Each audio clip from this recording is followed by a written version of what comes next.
안녕하십니까, 이성훈TV의 이성훈입니다. 오늘은 지난 영상에서 보내드렸던 총 10문제의 정답을 알아보겠습니다. 그리고 댓글로 정답을 달아주신 분들 중 총 20분에게 제가 준비한 선물을 보내드리도록 하겠습니다. 일단 그 전에 요즘 저희 회사로 하루에 수백 통의 문의 전화가 걸려오고 있습니다. 그런데 그 중에 수십 통의 전화가 비트코인, 주식, 인터넷 사기 등을 당했다는 내용입니다.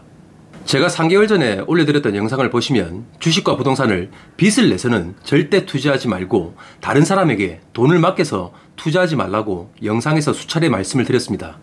서로의 생각과 관점이 다르기 때문에 투자는 알아서 하시기 바랍니다. 하지만 저는 그런 투자의 광풍과 사람들의 광기에 편승해서 많은 사람들의 돈을 빼먹는 사기꾼을 없애고 타도하는 것이 제 방송의 목표 아니겠습니까? 페이퍼 컴퍼니 같은 되지도 않는 법인 회사를 차려서 투자자들을 모집하는 사기꾼들도 많죠. 그리고 블로그, 카페, 인스타, 페이스북 같은 곳에서 홍보를 하고 사람들을 유혹하는 사기꾼들이 여러분 주변에 엄청나게 널려 있습니다. 제가 지금까지 여러분들에게 상대방이 그리고 그 회사가 조금이라도 의심스러우면 저희 회사로 연락하시라고 그렇게 말씀을 드렸는데 사기를 당하는 것을 지켜보면 참 너무나도 답답합니다. 제가 그리고 우리 직원들이 의심스러운 회사에 대해서 단 5분만 조회를 해봐도 사기꾼 회사인지 아니면 투자를 하기 위험한 회사인지 다 알려드릴 수가 있는데 왜 자꾸 이런 일들이 발생하는지 너무나도 안타깝습니다. 얼마 전 저한테 의뢰가 들어온 사건 중에 주식회사 태경글로벌 코리아라는 채무법인이 있습니다. 이 사기꾼 회사가 투자자들 수백 명에게 사기친 금액이 총 600억이 넘습니다. 정말 단기간에 많은 피해자들이 자신의 피 같은 돈 그리고 평생 모아둔 돈을 송금했다는 것이 제가 너무나도 안타까운 부분입니다. 그렇게 돈을 떼이고 저한테 도와달라고 살려달라고 하면 저도 정말 난감하죠. 저희 사무실로 갓난 아기를 얻고 오시는 분들도 있었고 평생 모은 퇴직금을 다 사기를 당해버린 나이 많으신 분들도 저를 찾아오셨습니다. 하지만 인터넷 투자 사기의 경우 회수할 확률이 10%도 채 되지 않다 보니까 저도 정말 안타깝습니다. 이 방송을 보시는 시청자분들 그리고 우리 구독자분들은 살아가시면서 그런 일들이 절대 발생하지 않도록 제가 최선을 다해서 꼭 지켜드리도록 노력하겠습니다. 지난 영상에서 보내드린 문제도 우리가 살아가면서 사기를 당하지 않기 위해 하나씩 알아가는 문제들입니다.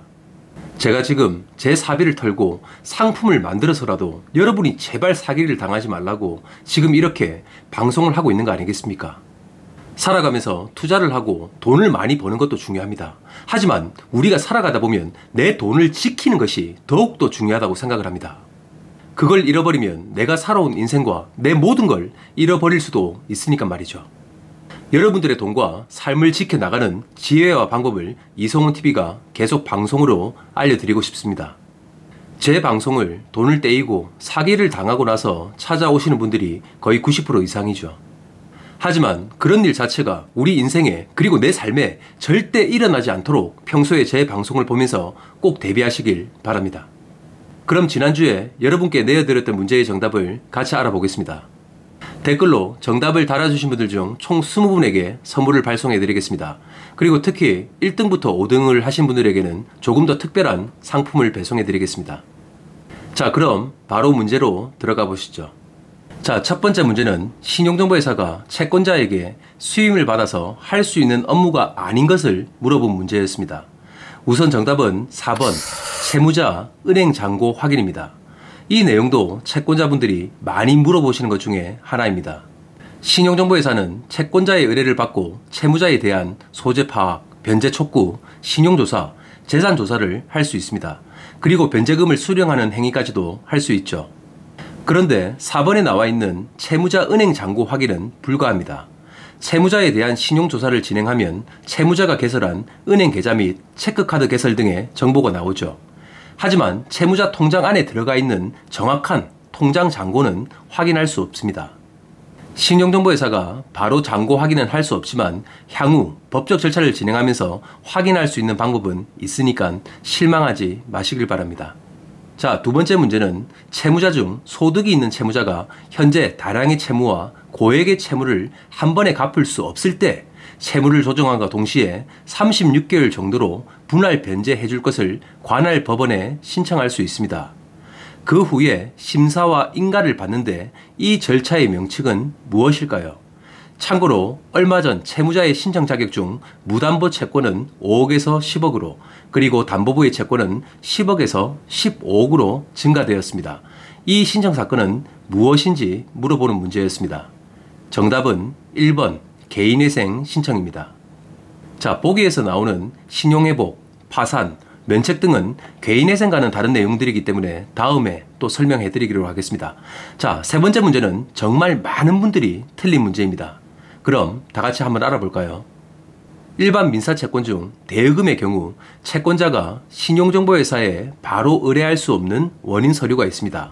그리고 이 문서로 채무자가 약속을 어겨도 즉시 압류 및 집행 등을 할 수 없는 문서가 있죠. 다음 중 그 서류가 무엇일까요? 하며 물어보는 문제였습니다. 보기에서 정답은 2번 공증사무실 인증서입니다. 채권자와 채무자 그리고 당사자들이 공증사무실을 가게 되면 발급받는 서류가 보통 두 가지입니다. 하나는 인증서이고 또 하나는 공정증서겠죠. 간단하게 인증서는 당사자들이 어떤 사실관계가 있다는 것을 증거로 남기는 겁니다. 힘들게 채권자와 채무자가 시간을 내서 공증사무실을 갔는데 인증서를 받는 경우가 정말 많습니다. 그런데 인증서는 채무자가 약속을 어겨도 압류 및 집행을 할 수 있는 문서가 아닙니다. 채무자가 약속을 어기게 되면 그 인증서를 증거로 하여 법원을 통해 또 소송 등을 하고 판결을 받아야 되는 복잡한 절차를 진행해야 됩니다. 분명히 명심하시기 바랍니다. 채권 채무관계가 있어서 공증사무실에 가시면 무조건 강제집행을 인락하는 공정증서를 받으셔야 됩니다. 공정증서를 받으셔야 신용정보회사에 의뢰도 가능하며 또한 채무자가 약속을 어겼을 때 즉시 압류 및 집행 등 강제집행 절차를 진행할 수도 있습니다.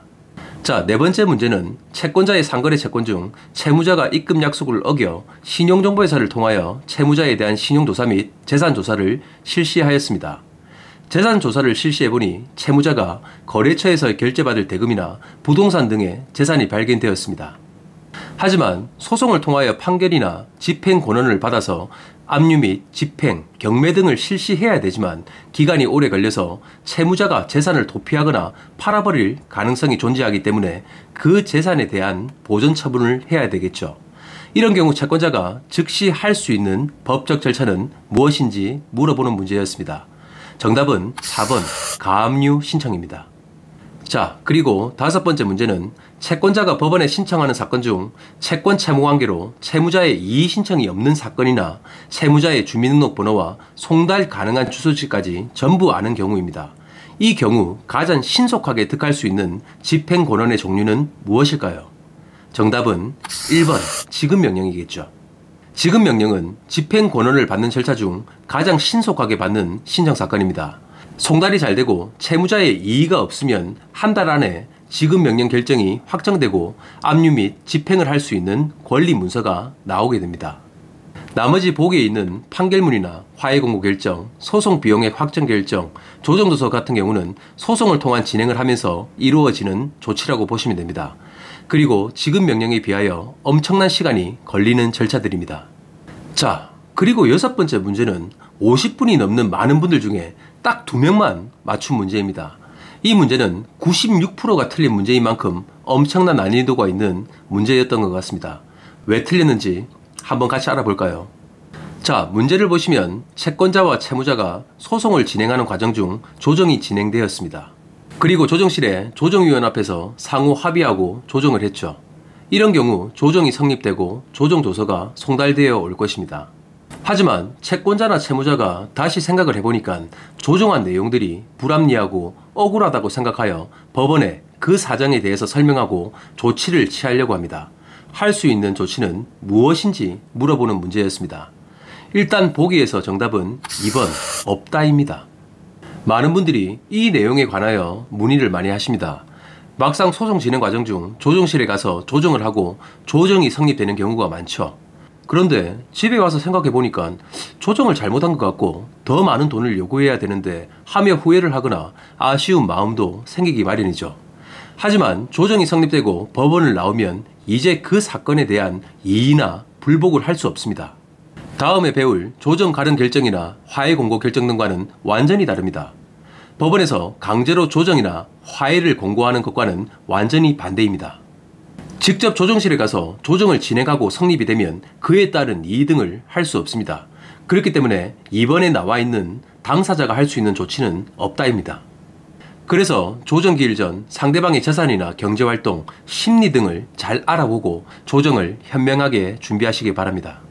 자, 7번째 문제는 너무 쉽죠? 채권자가 신청한 지급 명령을 송달받은 채무자가 법원에 그 사건에 대한 이의 신청을 할 수 있는 기간은 며칠일까요? 정답은 뭐죠?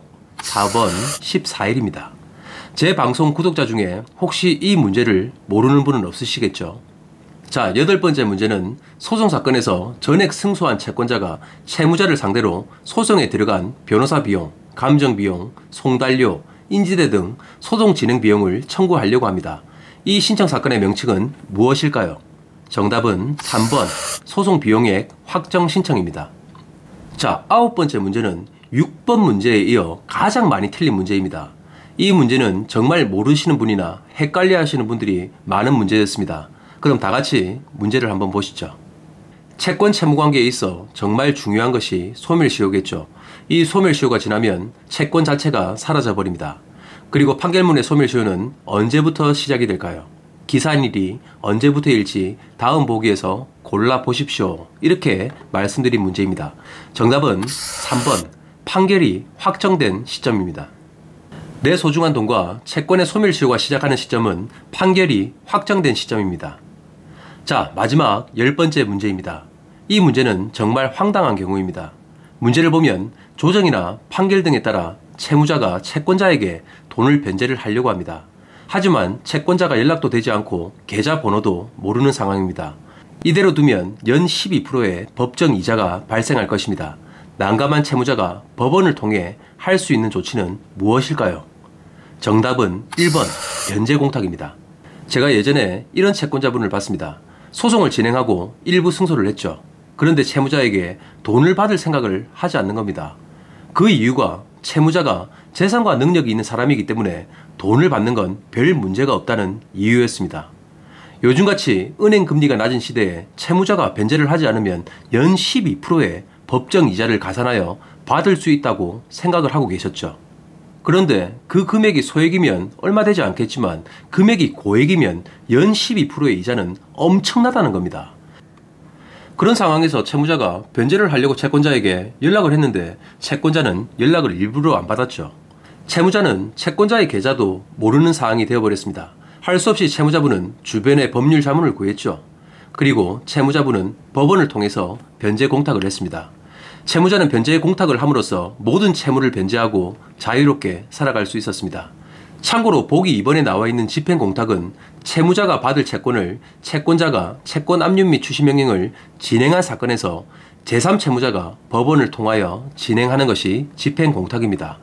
혼동하지 마시길 바랍니다. 실수하면 큰일 나십니다. 자, 이걸로써 10문제의 모든 정답과 해설을 끝냈습니다. 어떻게 좋은 결과가 있으셨나 모르겠습니다. 참고로 저희 직원들이나 제가 아는 법조계에 있는 분들은 이번 이벤트에서 제외를 했습니다. 그런데 정말 신기한 게 제가 댓글의 답을 채점해 보니까 이 업계와 전혀 상관없는 분들이 1등, 2등, 3등까지 전부 다 차지를 했습니다. 그만큼 제 방송을 구독하고 꾸준하게 시청해 주시는 분들이 많다고 생각하고 저도 사명감을 느끼고 최선을 다해서 방송을 하겠습니다. 자, 당첨자분들의 아이디는 지금 방송 화면에 나가고 있습니다. 자, 앞으로도 같이 많은 문제들을 알아가고 같이 공부하다 보면 분명 여러분들이 살아가면서 일어나는 문제는 스스로 해결하실 수 있을 겁니다. 또 우리 주변에 그리고 우리 사회에 사기를 당하거나 하는 분들도 많이 줄어들 것이라고 생각을 합니다. 정말 사기로 인하여 불신과 의심이 가득한 세상이 아닌 서로 신뢰하고 소중한 인연을 만들어가는 그런 사회가 되길 진심으로 바랍니다. 그것이 이성훈TV를 운영하는 제 목표입니다. 자, 오늘 영상은 여기까지 하겠습니다. 여러분의 좋아요와 구독이 제 방송을 만들어가는 정말 큰 힘이 됩니다. 좋아요와 구독을 한 번씩만 부탁드리겠습니다. 감사합니다.